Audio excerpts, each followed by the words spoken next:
Hello students, how are you all? I hope and I wish to God you all are be fine.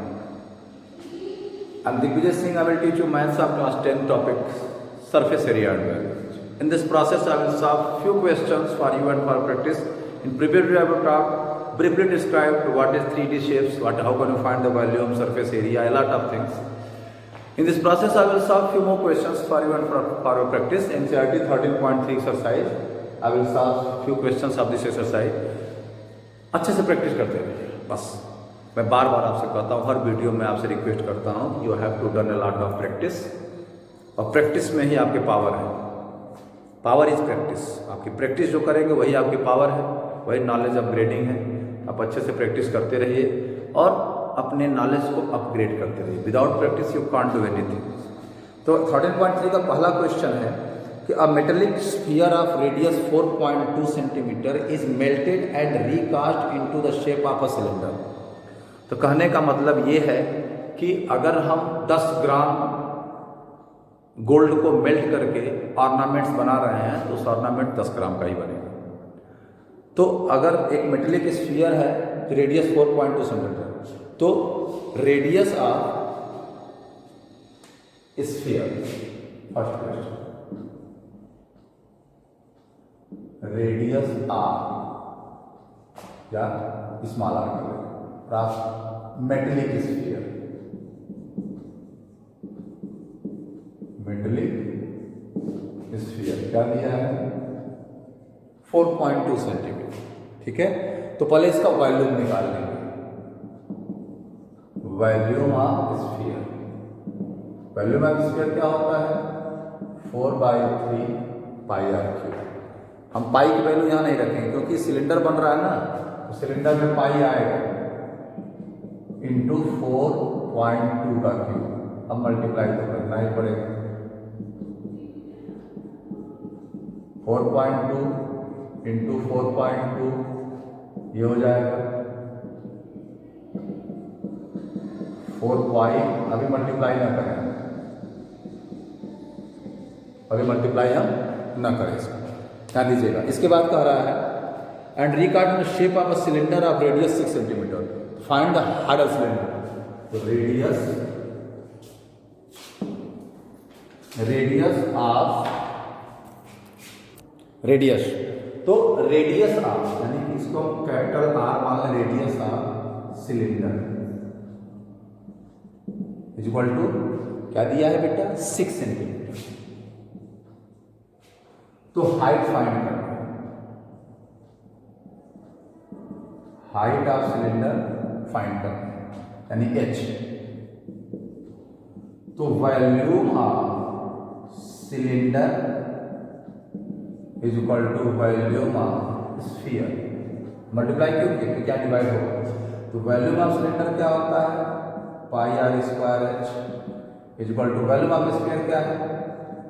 4 pi into 1.4 into 4.2 into 4.2।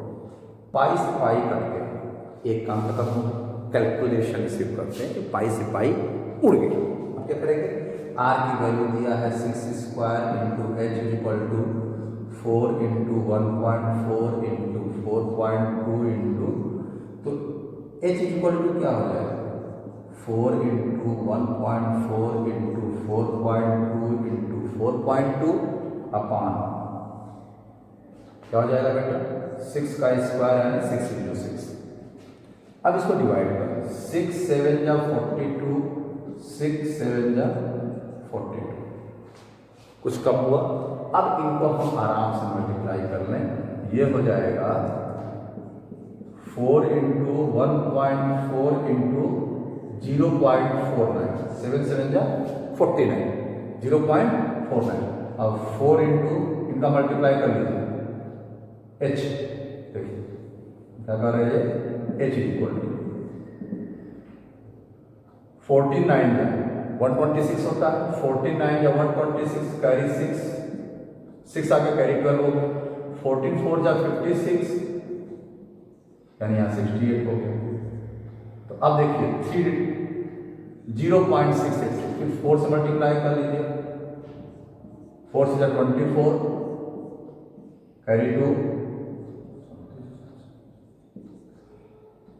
2.744, ये हो गया h equal to 2.744 centimetre, या इसको लिख सकते हैं 2.8 metre. Approx में क्या लिख सकते हैं, अप्रॉक्स में इसको हम 2.8 मीटर, या हम इसको ऐसे लिख सकते हैं 2.74 सेंटीमीटर, या हम इसको लिख सकते हैं 2.8 सेंटीमीटर। अगर डेसिमल को 2 प्लेस तक निकालना हो, ये भी आंसर हो सकता है, ये भी आंसर हो सकता है, कोई दिक्कत नहीं, चाहे ये भी आंसर लिखे कोई दिक्कत नहीं, मतलब लगता है सही है, आराम से आप लगा सकते हैं, कोई दिक्कत नहीं बेटा। देखिए कहने का मतलब ये है कि एक स्फीयर है, मेटेलिक है, उसको मेल्ट किया गया है, पिघलाया गया है, और पिघलाकर उसको सिलेंडर बनाया गया है, तो कोई दिक्कत नहीं है। पहले हमने उसका वैल्यूम निकाल लिया, उसका वैल्यूम ये है इतना क्यूब सेंटीमीटर। तो जो वैल्यूम स्फीयर का होगा और उससे जो सिलेंडर बना उसका वैल्यूम दोनों बराबर होगा, दोनों को बराबर करके हमने जितना कैलकुलेशन कम करना पड़ेगा। अगर हम पाइप बॉल यहाँ भी रखते तो कटता जरूर, यहाँ भी पाइप बॉल रखते फिर तो फिर दिक्कत होगी थोड़ा सा। इस तरीके से आप कैलकुलेशन करना है, वीडियो को आराम से पॉज करके आप नोट कर सकते हैं, चाहे इसको आप स्क्रीनशॉट ले सकते हैं, ठीक है। हम नेक्स्ट क्वेश्चन देखते हैं आराम से। अब नेक्स्ट क्वेश्चन पर लोग ध्यान देखिए,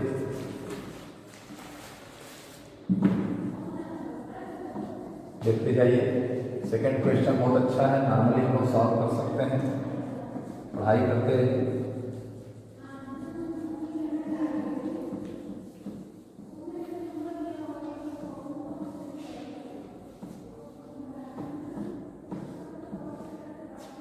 देखिए सेकंड क्वेश्चन कह रहा है कि metallic sphere of radii 6 centimetre, 8 centimetre and 10 centimetre. तो रेडाई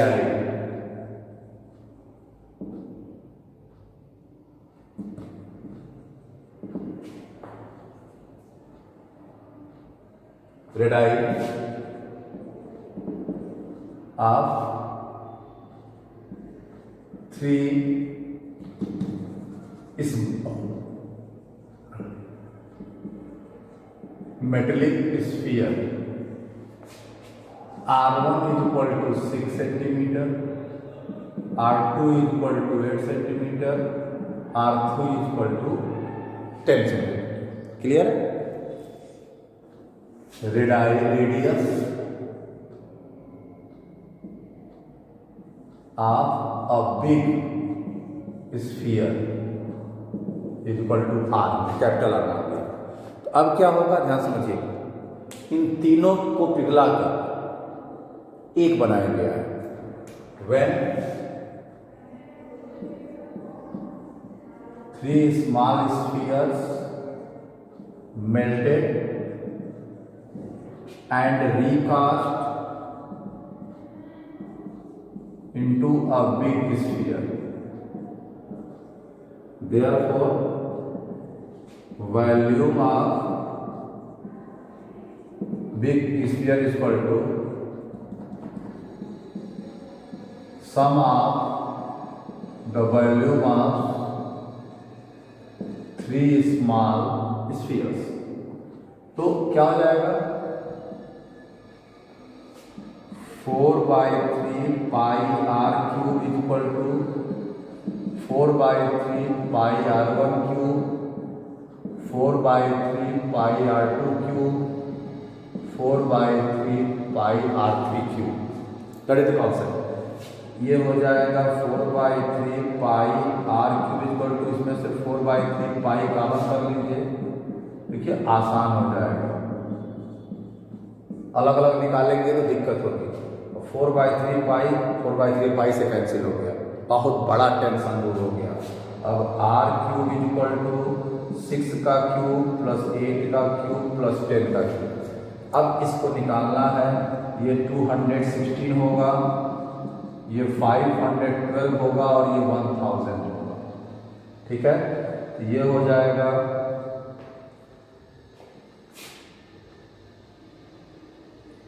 6/2, यानी कि देखिए 12 है तो यहाँ पे हो जाएगा 6 2 8 1 1 2, और तीसरा 7 और 1, ये हो गया। तो r इज इक्वल टू हो गया, लिख जाइए, तो r cube is equal to 1728, तो r equal to cube root आपका 1728 और ये r हो जाएगा 12 सेंटीमीटर।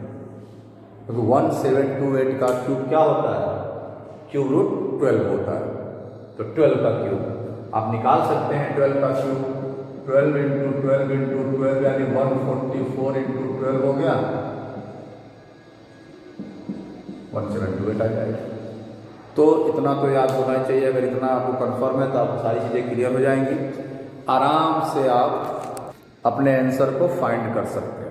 हाँ, but calculation should be clear by you, और कैलकुलेशन स्ट्रांग तभी होगी जब आप मेहनत करेंगे, ईमानदारी से मेहनत करेंगे, अच्छे से मेहनत करेंगे। ठीक है? तो बेटा अच्छे से मेहनत करते रहिए, पढ़ाई करते रहिए, उम्मीद के अनुसार चलते रहिए, और आई होप सारी चीज़ें क्लियर हो रही हैं। वीडियो को लाइक शेयर सब्सक्राइब करते रहिए, करवाते रहिए।